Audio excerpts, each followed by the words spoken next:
தமிழுக்கு நிகர் தமிழே, தமிழனுக்கு நிகர் எவரே. 2 அடியில் நம்மால் எதுவும் செய்ய இயலாது என்று எண்ணும் மனிதனிடத்தில் 2 அடி குரலில் எதையும் நம்மால் செய்ய முடியும் என நம்பிக்கையை ஊக்குவித்தது திருக்குறள். வணக்கம் ஐயா. வணக்கம். இன்னைக்கான குறள் என்னங்க ஐயா? இன்னைக்கான குறள் அதிகாரம் 122 கனவு நிலை உரைத்தல்.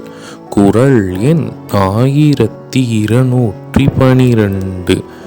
கயல் உன் கண் யானிரப்பத் துஞ்சின் கலந்தார்க்கு உயல் உண்மை சாற்றுவேன் மண். இந்த குறளுக்கான பொருள் என்னங்கய்யா?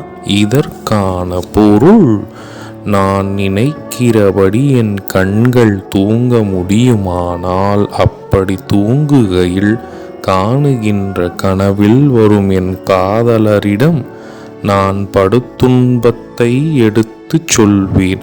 ஆனால் நினைத்தபடிதான் என்னால் தூங்க முடியவில்லையே.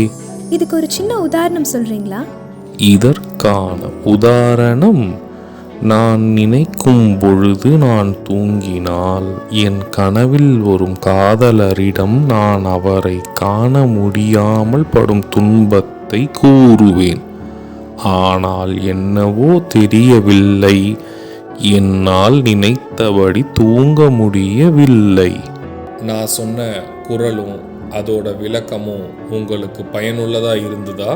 ரொம்பவே பயனுள்ளதா இருந்தது. சரி பசங்களா, நாளைக்கும் இதே மாதிரி சுவாரஸ்யமான குறளை பார்ப்போம். நாளைக்கும் இதே மாதிரி இன்னொரு குறள் பத்தி தெரிஞ்சுக்க ஆர்வமாவும் இருக்கும்.